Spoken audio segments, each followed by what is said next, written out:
I'm Mina Malik Hussain and you're watching The Coffee Table. So we like to bring you all sorts of new and interesting things on this show. So today we're going to talk about music. So we decided to bring a few guys who know a little bit about it. You might recognize them.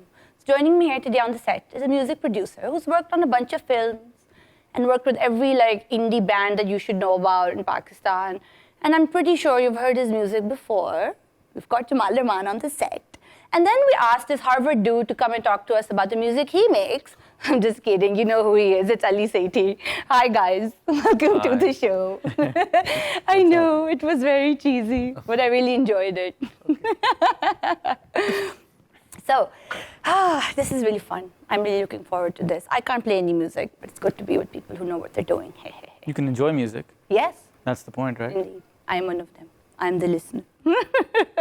So Ali, tell me, a lot of people seem to think that you went to Harvard and you studied and then you came back and, well, they don't think it, they know that this happened. And you came back and you wrote a book and then you started singing.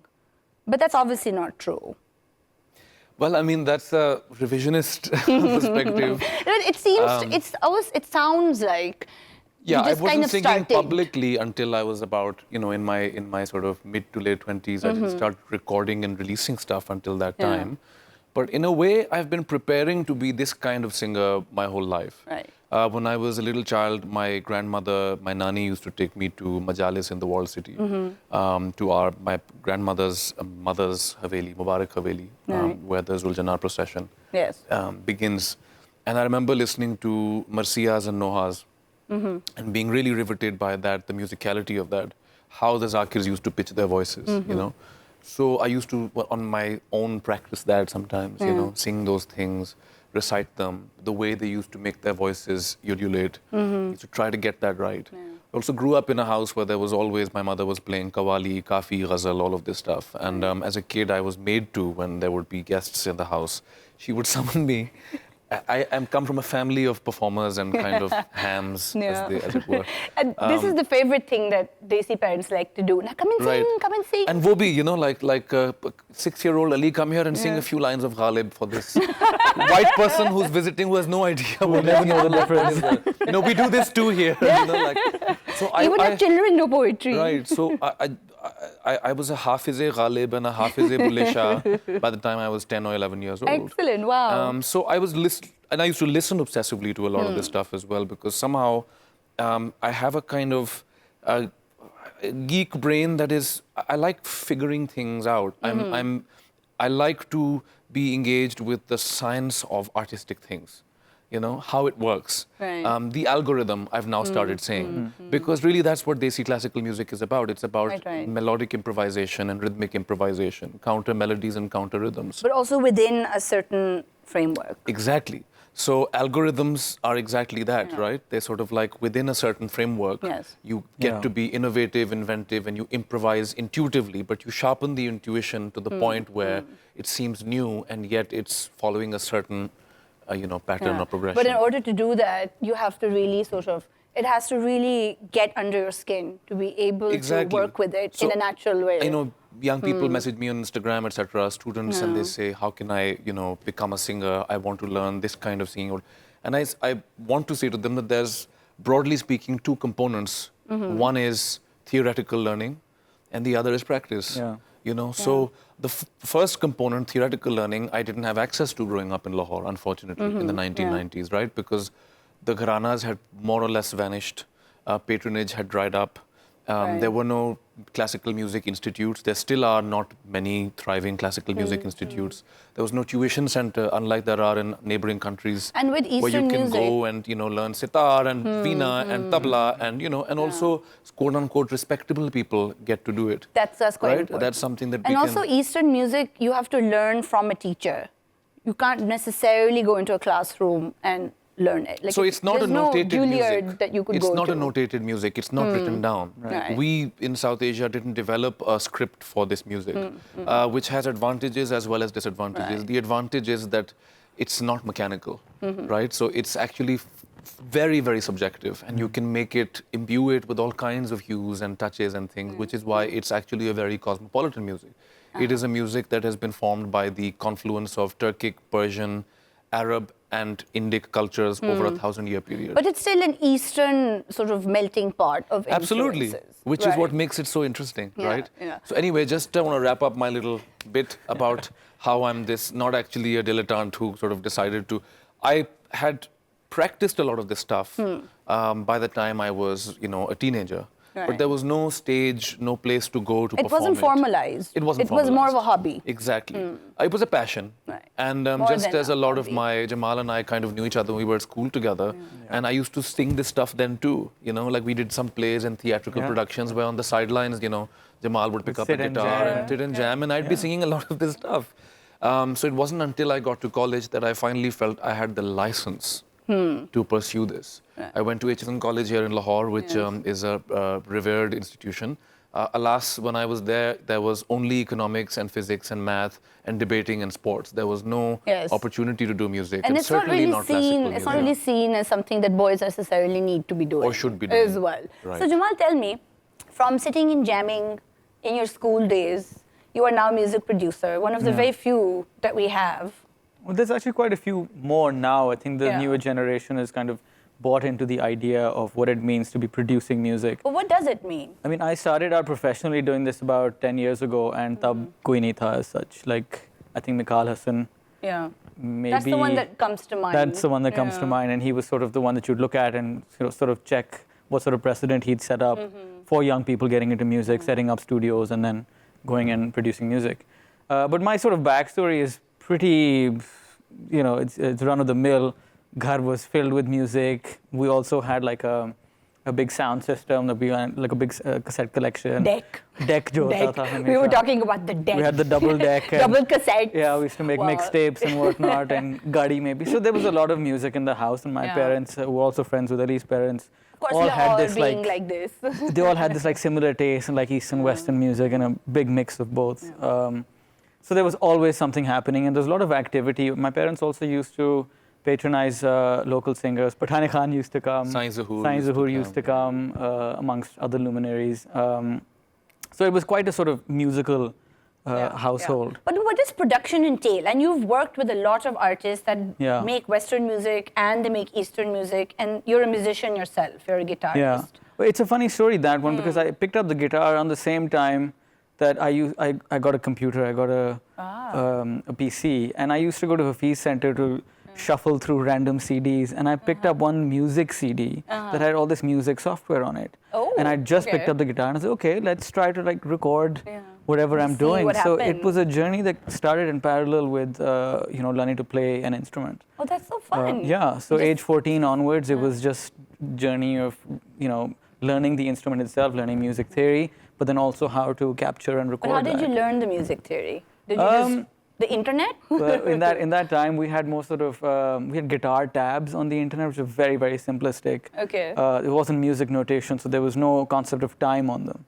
So you had to figure out the time of the song yourself, but it would give you like this loose mappings. Okay. That's so pretty you much had to what sort we of figure had. out the tempo as in when to change what. Yeah, and it wouldn't really tell you when the chords would change. So you'd be listening and looking. It's a very, very overly simplistic way of learning music. And again, it's interesting, like Ali said, that back when we were younger, there weren't any sort of formalized places where you could go and learn music.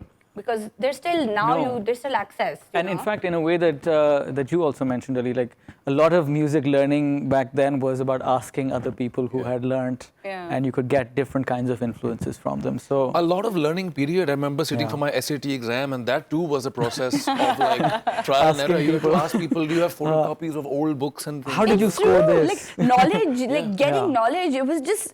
I was into theater, and finding plays was it was very difficult. Crazy. You had to sort of really dig deep. Now you have YouTube, and all of this stuff is there. Right. Tutorials, lectures, debates, discoveries, everything is. Really, it's astonishing, and in a good way. In a really good way. It is. But like, do you feel that? Well, you've worked. A lot of the musicians that you work with are also people from the age when everybody was figuring it out themselves.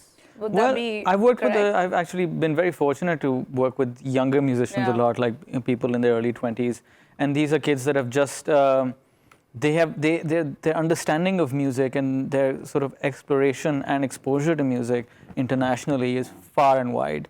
When we were kids, if somebody brought a cassette back, or if somebody had like VHS tapes of Top of the Pops or something Ooh, like that. That was such a big It thing. was a big thing, right? But now there's so much access, and the kind of influences that these younger people have is really crazy. And you have like 18-year-olds that are way ahead of 40-year-olds right now. So, I mean, the rate at which they're absorbing all this knowledge and applying it, it's actually quite crazy. So it wouldn't be fair to sort of compare the different kinds of music that are on the scene right now, because How so? people are coming from different eras. Yeah. So sort of older people who are making music, I wouldn't say that we are old, but millennials versus older Right. millennial music. Right. But we'll come back to that in a second because we're going to take a break now. Come back soon. We've got lots of fun things in store for you guys. See you in a bit.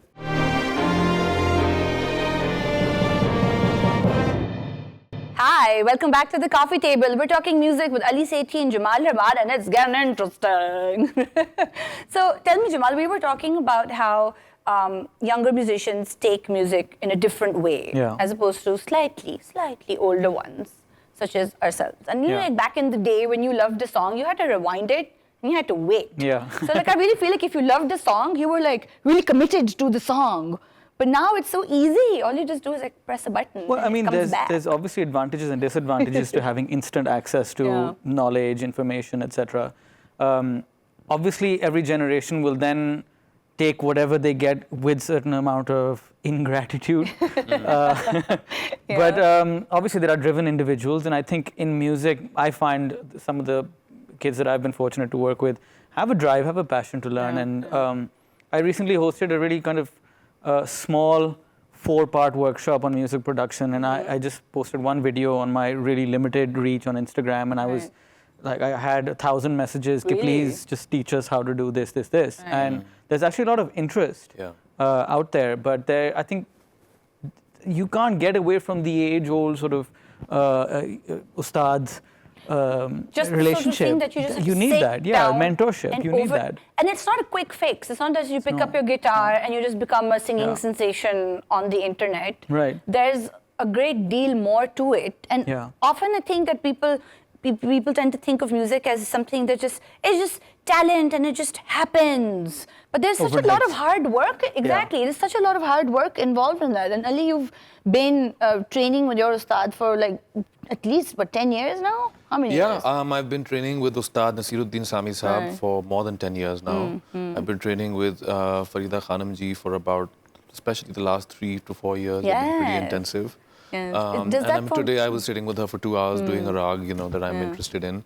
But also my undergraduate education, I was a South Asian Studies major. Right. And I, got to study the texts and the etymologies of a lot of the cultural content that is, performed, the texts, the philosophical ideas, the particular poetic metaphors, etc. Right. That also helps when I'm sitting down to write a song. I have a sense of like what things are actually referring to in the Persian, in the Turkish, how Ghalib is referring to Rumi, and etc. Well, of course, which it's comes the together poetry when I of sit it. down with the lyricist in Lahore. And when And it's people ask fun me, they say, when "Yeah, you're maybe on kara de," and stage. it's just like it doesn't happen like that, And when you're on stage, you give a little intro to what it is. I can't not do it because it's great, I've been though. preparing for this is who I am. Like this is who I've It's been part and preparing. parcel of your Absolutely. performance. Yeah, and I love that there's that sort of literary bent to it because songs are poetry essentially, and in our culture we literally sing poems. That's what that's what ghazals are. Absolutely, and a lot of what we think of as today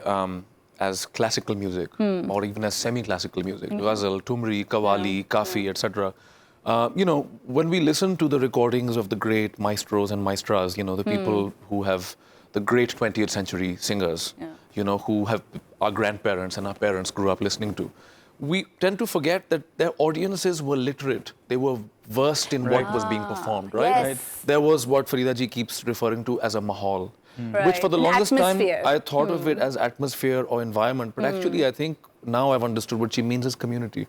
She means there were Milieu. communities, milieu, communities of artists, communities of patrons, communities of audiences, communities of poets, there were artisanal communities everywhere, and they had come into being after centuries of, interaction and social formation.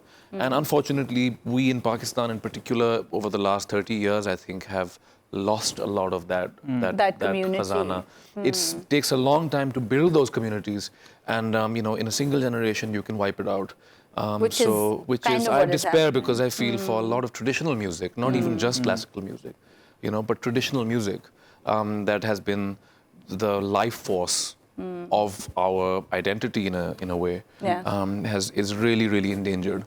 That's such a shame. Jamal, do you think that because at True Brew Records, which is your space, I really feel like you are trying to sort of foster that sense of community because you have a lot of gigs at True Brew. Yeah. You record a lot of local artists. It's a space where people can come and jam. There's also True Brew TV. That's right. You curated a music festival for 2 years. That's right. Store in a Teacup. I love that name. Whoever thought of it was very cool. It's all about the branding, right? Everything's about the teacup and everything around it. Yeah, even my logo for True Brew is. So do you feel like it's working? Are you sort of hopeful that community is sort of relinking communities now? There's glimmers of hope in places. I mean, on True Brew TV, we featured a bunch of artists that have now really launched themselves.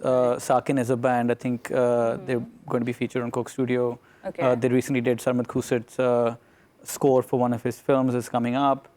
They won an LSA. So, they've really kind of been able to launch themselves. And it was just, we did a live show of theirs at the studio. We recorded it, released a couple of their songs, and suddenly they were everywhere. Excellent. And you know that your content is working if it's being ripped from Hunza all the way back to Lahore and getting it on your WhatsApp. Like, this isn't supposed to be on WhatsApp, but that's fine. Where is this coming from? That's the point, right? Who said it? And another young kid, Abdullah Siddiqui, who also got an LSA nomination, was also featured on Nescafe Basement, had been working, sort of doing his own music videos and small songs and stuff. We featured him on True Brew TV, and suddenly he was kind of getting True Brew recognition. TV is the place to be. It was, but if you want to, it's on hiatus for a little while. Yeah. That's a shame. But what's really exciting to me is that how our local film industry seems to be sort of, gaining steam, and how the music is really great. And you've recently done the score for Baji, Sethi Malik's new film, which I saw, and the songs are great. Yeah, thank you. But you've also worked on Manto. Yeah, and Ali sang for that as well. Yeah, sang two songs. It's so great. And what's a score? Because people are like score, and there's a soundtrack, but then there's also a score. Yeah. What's that? So the score is the background music for the entire film, and the soundtrack is the songs. That's the difference. Can I interject, please? Yes, please. Score is like when you say "nahi, ye nahi ho sakta." Exactly like that. All of that. That's what I did. Jamal does the creepy crawly stuff. All the stuff that makes you feel emotions. That's me. Yeah. Like when the door is like. That's sound design. That's sound design. Oh, okay. I stand corrected. The score is like, "हाँ मैं वही हूँ."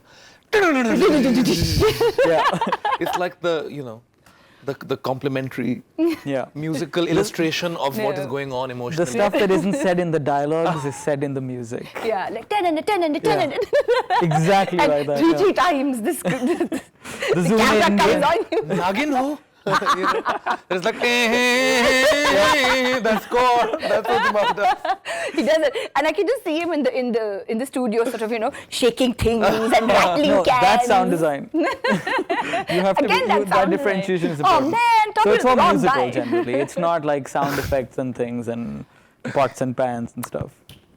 But hope if you're really avant-garde, then I guess you can do pots and I think pans. I'm being spoiled by the Queen movie when they were sort of doing stuff like that for Bohemian Rhapsody. I wonder if that's true. Not really. It's poetic. Dramatic license. effect, yeah. Aww. So Ali, tell me, your music is wonderful, and there's so many people around the world who listen to it a lot. And if you go on Ali's Instagram, there are like scores of devoted fans who are singing his songs everywhere, all the time. So that's one narrative. But one really interesting, and I find really engaging and interesting thing are your videos. And how they are just so different and clever and tongue-in-cheek, and they have a narrative of their own. So you have the lyrics on the one hand, but then you also have the visuals. And of late you've put out, one after another, a whole slew of really fascinating videos. So who's thinking one of the people who features in several of the videos is Mina Malik Hussain. Hashtag news, hashtag music. Music.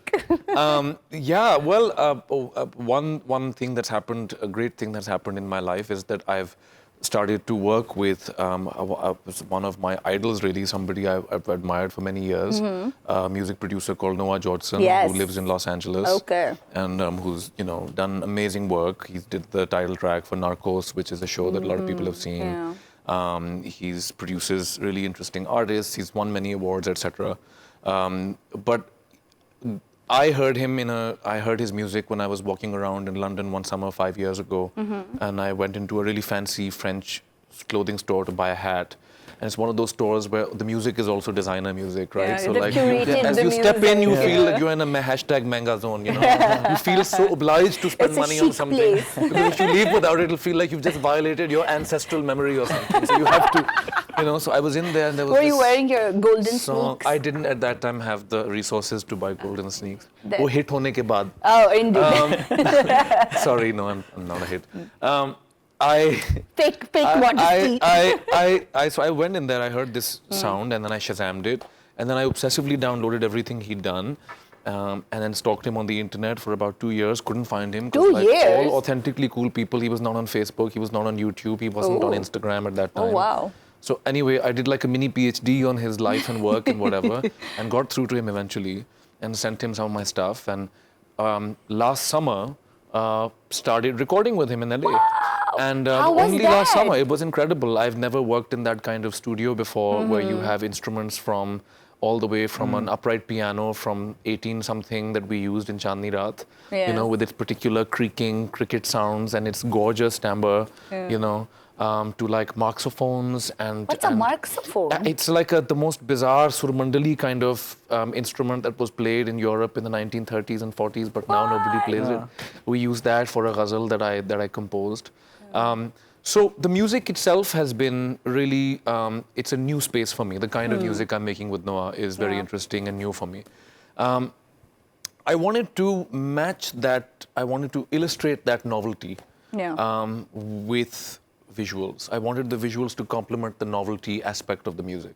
Because while I am using traditional melodies and beat cycles in the composition of things, a lot of the time the instrumentation is unusual. Unusual in the sense that it's neither traditional, so it's not tabla harmonium, Right. nor is it contemporary desi, which would be a sort of a particular kind of, I want to say, tinny, hateful movie sound. I'm just looking at Jamal to, Like to, how, what to does jump it in? sound no, like? to kind of like nod his head and be like, I know what you're Yes, saying. Techno and shit. Things like that. More like it's, synthesizer. no, synthesizer is actually really cool. Yeah, like- No, we've used some can't be. authentic synthesizers, but I mean, like, nothing is now hand played. And I don't mind that so long as the sounds or the synths are cool and like, sampled from interesting places. Yeah. The problem is the plugins even that people use in unfortunately in Pakistan are, to my ear, a lot of the time they sound so trite. That like they're not interesting. They don't have textures, and like there's not It's regurgitative a lot of times. It's a lot of the Because time. it's mechanized. Yeah, and you tend to lose what you're saying in terms of like things that are not hand played. You tend to lose that spontaneity. You tend to lose that magic that you have, which is organic and human, right? Right. And then the newness of it is lost because really you're just kind of putting into spaces the same patterns that somebody else has used, and just moving them around. I think that's really important. Working with these kinds of instruments, working with texts, and genres that have been marginalized for many decades now in Indo-Pakistani culture, I felt that in some ways I'm kind of retrieving things and kind of bringing them, making them do an interface or a dialogue in a way that is risky, that's old-fashioned, but that's also like somewhere in the future, maybe, in some kind of ideal South Asian globalist future, like in my dream life, I live in that zone. So I wanted to make music that was like that. So I for really the video like that, component, dream life. I And know, we're just I know. going to hold that thought. And we'll come back after this break to talk more about Ali Sethi's dream life. We'll see you in a bit.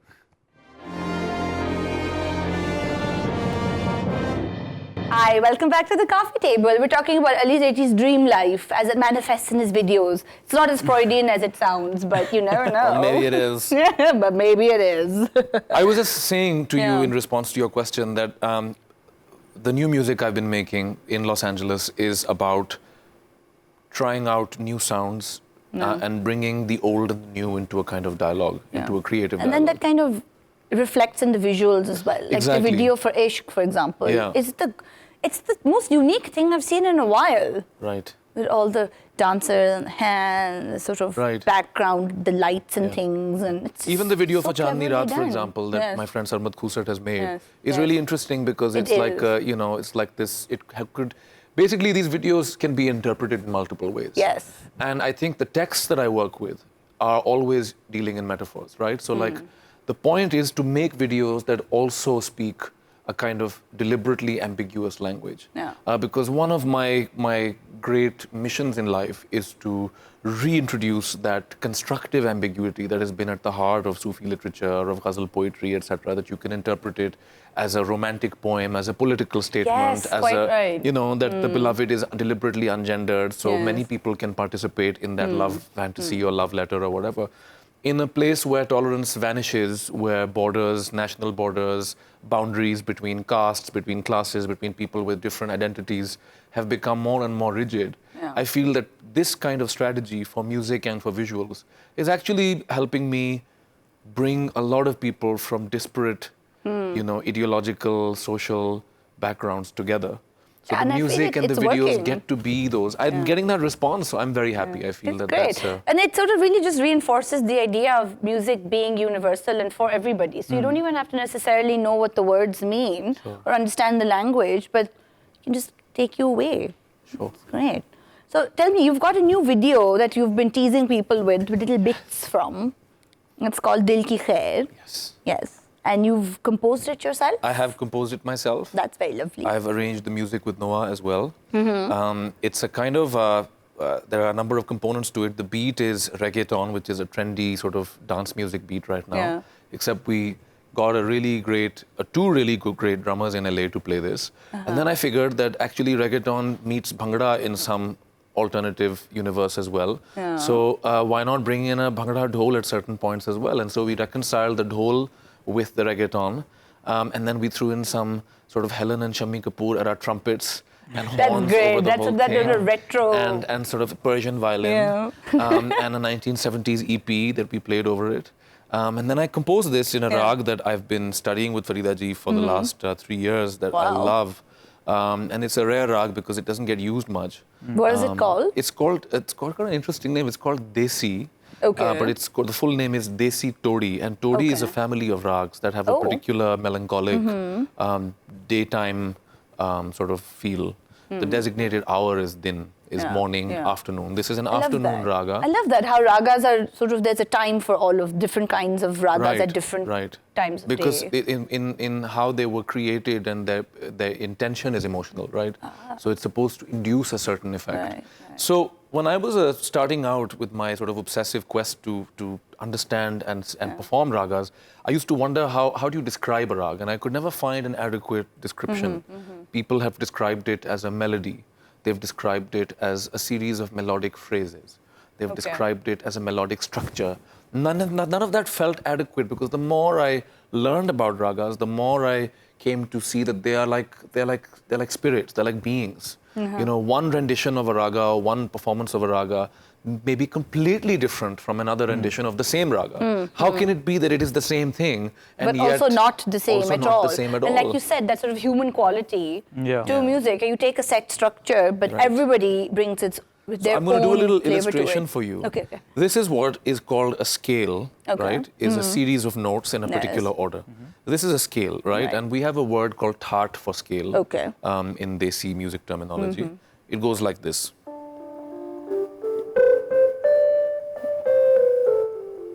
You'd go sa re ga ma pa da ni sa ni da pa ma ga re sa, right? Right. But that's not a rag. You can go up and down this scale many times Right. and play around with it, Okay. right? And there are many rags in this particular scale, Oh, okay. right? With different times of day and different and completely unrelated, but same sort of. So this is how Desi kind of moves. Ni sa re ga re pa ga re re ga sa re ne sa re sa re ga re ma pa re ma pa da pa ma pa ga re ma da da pa da ma pa ga re pa ga re ga sa re ne ne sa ja pardes deswa mitwa balam va ja pardes. I'm just humming it a little bit. It's a feel, right? It's a vibe. Yeah, it's a vibe. Really, it's a real mood. It's the mood. It's not the same as many other ways of exploring this same skill, right? And so it has these pressure points.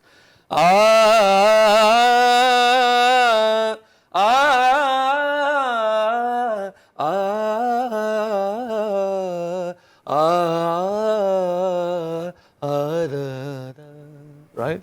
So when I saw this Faiz poem, कब तक दिल की खैर मनाएं, कब तक राह दिखलाओगे, कब तक चैन की मोहलत दोगे, कब तक याद ना आओगे, it speaks to me in a very, very deep, sort of provoking kind of way. It's And almost it's that like same kind of back and forth in the lyric, in the poetry also, that I'm here and I'm waiting and I don't want to wait, but I will keep waiting Right. if you sort of Right. give And actually, me that if you space. listen to other people's renditions of it over time, most people have interpreted it as like a love letter to a beloved who is not available to you, right? Right, Who's like showing you chase but not giving way or whatever. Which is our favorite कब तक motif, चैन की, you know. कब तक याद ना आओगे, कब तक राह दिखलाओगे. But I've always, like with a lot of poems, I've experienced this as an existential sort of, question addressed to the self. Right. Kab tak yaad na aoge? What is that path that I'm denying myself? What is the path that I'm contemplating but not taking? Kab tak, right? So How long will I there's keep just thinking of it? Exactly. And never really reaching that point? Exactly. It's this existential angst that we all, I think, in present-day Lahore especially, I think, confronted with forking paths and choices and risky sort of, experiments in self and in life and in relationships that we're not always brave enough to take or not, And so I felt this rag spoke, I felt like, this rag, instead of something more breezy in a major scale, I felt I wanted that gravity and that existential sort of questioning, because this rag docks on the pancham, on the pa ma pa da pa ma pa ga re ma da pa da ma pa ga re pa ga re ga sa re ne sa. Right? Yeah. So I sat down with it one day in New York City. I was sitting down. I love it. It's so sort of incongruous. Like in New York. I know, but and I was there on doing tour. This afternoon I was rag, there not on Chutti. I was there on my US tour last US year. tour, yeah. Dihadi, Naukal ki to Nafra ki. And anyway, I had this little keyboard, and Farida ji has always insisted that even as I'm on airplane, on a car, in a car, walking, sleeping, just keep repeating these phrases, right? Humming them to yourself. Okay. Because in the humming of these phrases, in the back and forth, is born melody, right?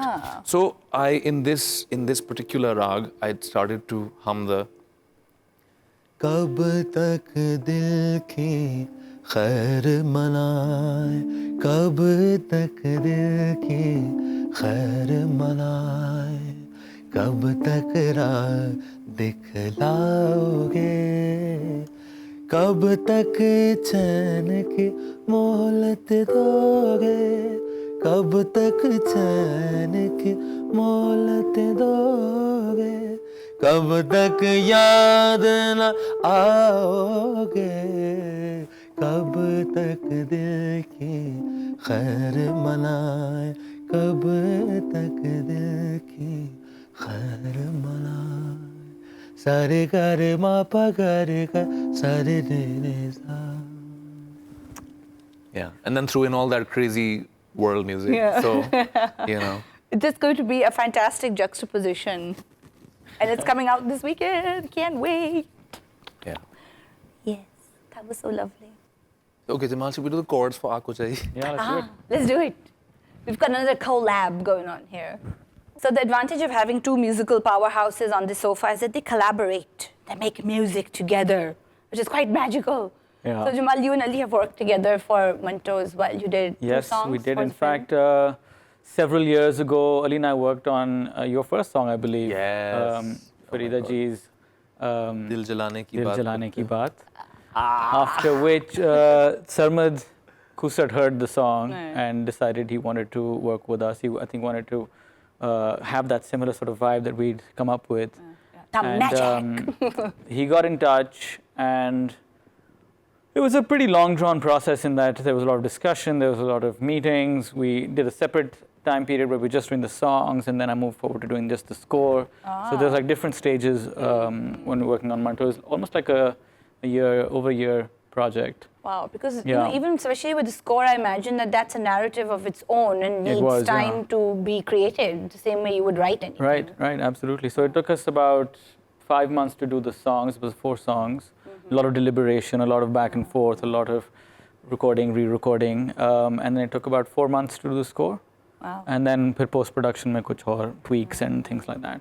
But so this was a song that we also did with another friend of mine, a great musician, Danish Khwaja, who had a major contribution to the song. And 3 of us, though quite exhausted by then after having, well, Danny and I did all of the 4 songs. So we were both at least extremely exhausted. Yeah, we were knackered. So we were just like, what should we do? So, and it's a really melancholy song because when it appears in the film, it's, well, if you've seen the film, then you'd know. I don't really Well, I think mostly everybody's seen Manto by now. It didn't come out yesterday. So then you know. Well, yes, we know. I know. And I'm sure that people watching this know. Well, it's Ghalib.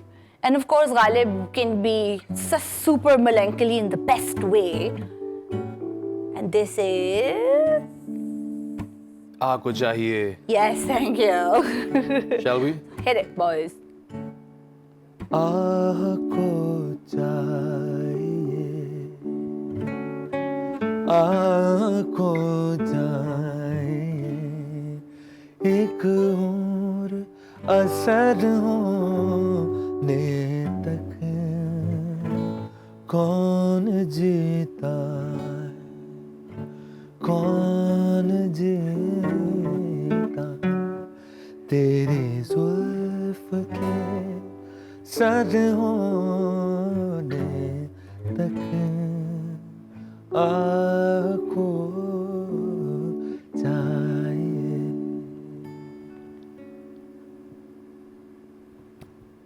Well, my life is complete because I've been serenaded by Ali and Jamal, so for me, the show is over now. Hi. That's goosebumps, guys. That's just beautiful.